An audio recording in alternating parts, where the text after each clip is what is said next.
नमस्कार, मी केतकी सुधीर पांडे.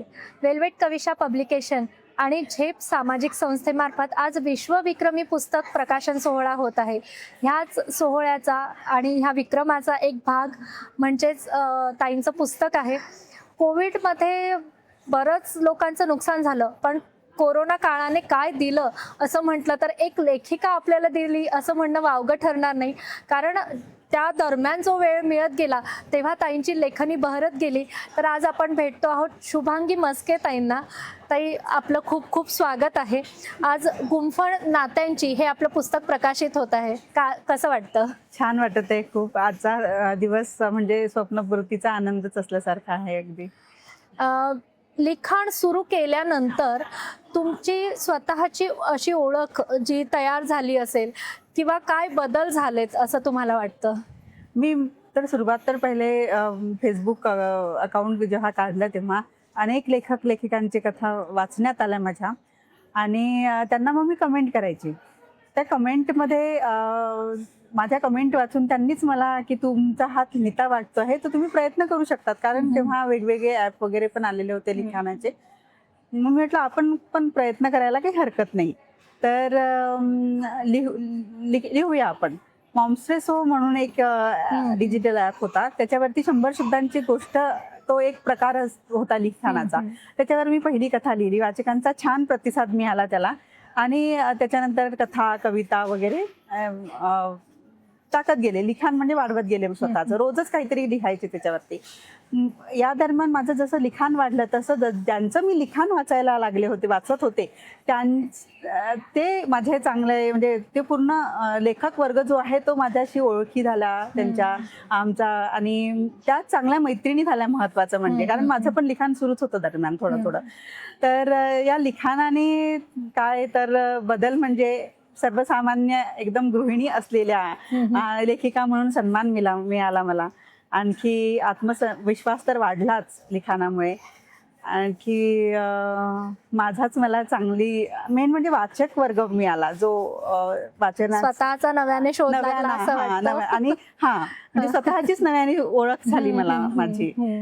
हा तर बदल खूप मोठा आहे माझ्यासाठी. आत्ताच तुमचं जे पुस्तक येत आहे ते कोणत्या दृष्टिकोनातून लिहिलेलं आहे किंवा त्याबद्दलचा एखादा किस्सा काही सांगू इच्छिता?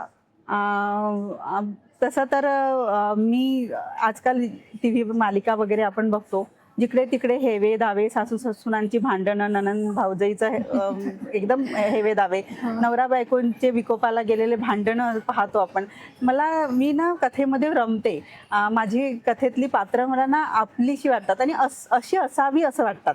तर त्या दृष्टिकोनातून मी कथा लिहिते. सकारात्मक दृष्टिकोन लिहिते मी त्या कथांमध्ये. त्यामुळे कोणाकोणाला वाटतं गोडी गुलाबीने एवढा संसार कोणाचा नसतो, पण मला आवडतं तसं लिहायला.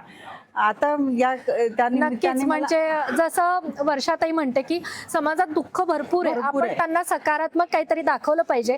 आपलं वाचन वाचल्यानंतर वाचकाच्या चेहऱ्यावर एक हास्य आलं पाहिजे आणि अगदी समर्पक असं आपलं उदाहरण आहे. तुम्हाला एखादा विषय सुचल्यानंतर तुम्ही एकदम असं लिहायला सुरुवात करता की त्याच्याबद्दल आधी सगळं प्रोसेस होतं डोक्यामध्ये? नाही, प्रोसेस असते ती. बांधणी कथेची झाल्याशिवाय नाही होते. प्रोसेस तर असतेच. या दरम्यान मला एक किस्सा पण सांगावासा वाटतोय आता तुम्हाला, की मध्यंतरी मी एक वेब सिरीज बघितली, शिरैया नावाची. आणि त्यामध्ये नवऱ्याने बायकोचं म्हणजे शोषण, शारीरिक शोषण यावर होती. ती म्हणजे ती बघितली आणि त्याच्यानंतर मला असं वाटलं, अरे आपण तर हा विषय आपल्या गुंफण नात्याची पुस्तकामध्ये हाताळला आहे. त्याच्यात हिंदोळ्या नावाची कथा आपली हीच आहे की समाजमान्यानंतर जे काही शोषण स्त्रियांचं होतं त्याच्यावर, आणि आपल्या कथेतली नायिका तर किती छान स्वतःचं स्वस्व जपते, स्वतःची अस्तित्व टिकवण्यासाठी तो काय जे निर्णय घेते तो मला खूपच म्हणजे स्वतःच मला कौतुक वाटलं की नाही, किती छान लिहिलेली आपण ती कथा. खरंच म्हणजे वास्तवतेकडून सकारात्मकतेकडे नेणारं तुमचं असं लिखाण आहे. तुमच्या ह्या लिखाणामध्ये तुमच्या जोडीदाराचा, तुमच्या कुटुंबातील सगळ्या सदस्यांचा कशा पद्धतीने सहभाग राहिला आहे? असं लिखाणात मार्गदर्शन असं फार कसं लिखाणाचं म्हणजे वाचन वगैरे मार्गदर्शन वगैरे असं फार नाही म्हणणार मी, पण त्यांच्या मदतीशिवाय शक्य नाही आहे. कारण मी लिहत असेल कधी. आता या पुस्तकाच्या दरम्यान तर मला खूप पुष्कळ वेळा असं बसून बसून लिहावं लागलं, पण तेव्हा ते ऍडजस्ट करणं सगळं खूप महत्वाचा अनमोल असा खरंय. म्हणजे एखाद्या स्त्रीने काही करायचं ठरवल्यानंतर संपूर्ण कुटुंबाचा जेव्हा पाठिंबा असतो, तेव्हा ते अधिक पाठबळ मिळतं असं बरोबर मला बरोबर वाटतं. खरंय. बरोबर कारण अनेक जबाबदाऱ्या असतात आपल्या ह्याच्यावर. अ, आजचा दिवस तुमच्यासाठी किती भावनिक आहे? काय वाटतं आज? आज तर पुस्तक प्रकाशन आपलं पुस्तक म्हणजे आपलं बाळच असतं, त्याचा सोहळा आहे आज. त्याच्यामुळे आनंद तर आहेच. माझं पहिलं पुस्तक झेप एका ताऱ्याची, ते पुस्तक जेव्हा प्रकाशित झालं होतं, माझ्या सासऱ्यांना दोघांनी वाचलं होतं, माझे बाबा आणि सासऱ्यांना दोघांनाही पुस्तक वाचलं होतं. त्यांना माझ्या लिखाणाचं कौतुक होतं. बाबांनी तर ते पुस्तक वाचताना आजही शोधलं तर एखाद्या पुस्तकामध्ये एखादं कागदाचा बुकमार्क आजही सापडेल शोधला. पण मागच्याच वर्षी एका महिन्याच्या अंतराने माझे बाबा आणि सासरे दोघं पण गेले आणि आता ते नाही आपल्यासोबत, त्यामुळे ते थोडी हे आहे. पण प्रकाशन आपल्या पुस्तकाचं तेव्हा तेव्हा तर स्वप्नपूर्तीचा आनंद आहेच, खूप आहे. आणि खूपच म्हणजे खुश आहे मी. ताईंनी अगदी समर्पक शब्दांमध्ये सांगितलं, की पुस्तक म्हणजे आपल्या बाळासारखं असतं. त्याचं संगोपन करण्यापासून, त्याची निर्मिती करण्यापासून एक आई म्हणून आईसारखं ते सगळं आपण करत असतो. तुमची लेखणी अशीच बहरत राहो. तुम्हाला पुढील वाटचालीसाठी खूप खूप शुभेच्छा. अजून तुमचे अधिकाधिक असे पुस्तक वाचकांपर्यंत पोहोचावेत अशा सदिच्छा आहेत. आणि आज आपण ह्या विश्वविक्रमी सोहळ्याचा भाग झालात, ह्याबद्दल तुमचं अभिनंदन आणि खूप खूप आभार. हां, धन्यवाद. खूप धन्यवाद. आजच्या ह्या विश्वविक्रमी पुस्तक प्रकाशन सोहळ्यामध्ये शुभांगी ताईंचं सुद्धा एक पुस्तक प्रकाशित होत आहे. काय वाटतं ह्या सोहळ्याचा भाग होताना? खरं तर अशा सोहळ्याचा भाग होताना मला खूप आनंद होतोय. इथे प्रत्येकच लेखिका, लेखक यांच्याकडे बघून खूप प्रेरणादायी वाटतं, की एका विशिष्ट वयात असूनही घरचं सगळं सगळं सगळं म्हणजे जबाबदाऱ्या पार पाडूनही आपला छंद जोपासणं ही खूप मोठी गोष्ट असते. आणि ताईचं तर आम्हाला कौतुक आहेच. कुटुंबातनं आम्ही रिप्रेझेंट करतोय ताईला.